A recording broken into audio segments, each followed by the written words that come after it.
દીવના વણાકબારા મહાકાલેશ્વર મંદિર ખાતે મહાશિવરાત્રિની હર્ષ ઉલ્લાસ સાથે ઉજવણી કરવામાં આવી। ધાર્મિક કાર્યક્રમોનું પણ થયું ભવ્ય આયોજન।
बोले जय महाकाल राजा।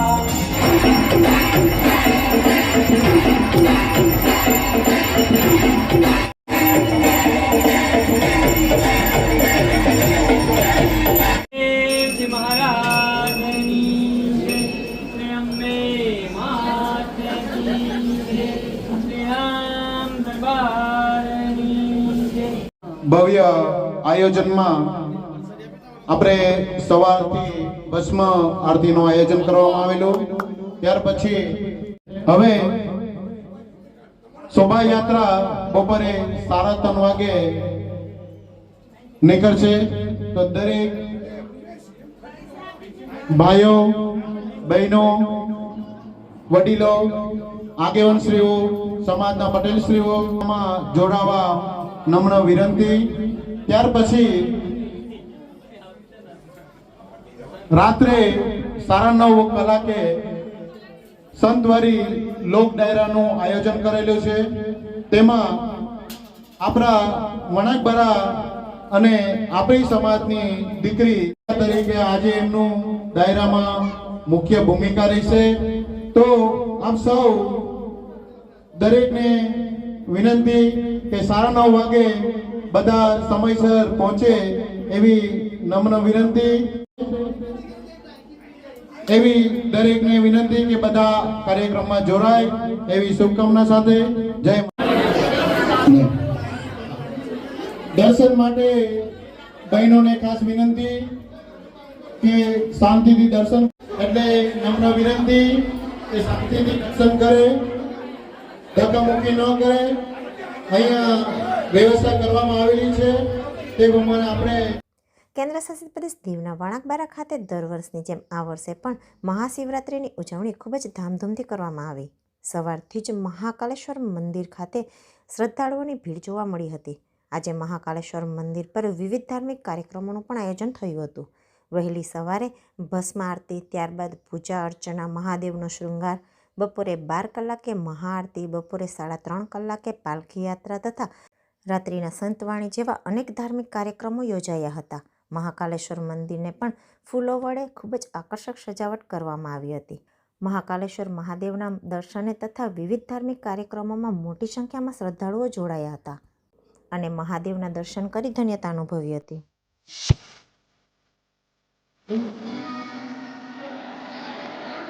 દર્શનમાં ઉતાવળ ન કરે, ગળદીઓ ન કરે, શાંતિથી દર્શન કરે.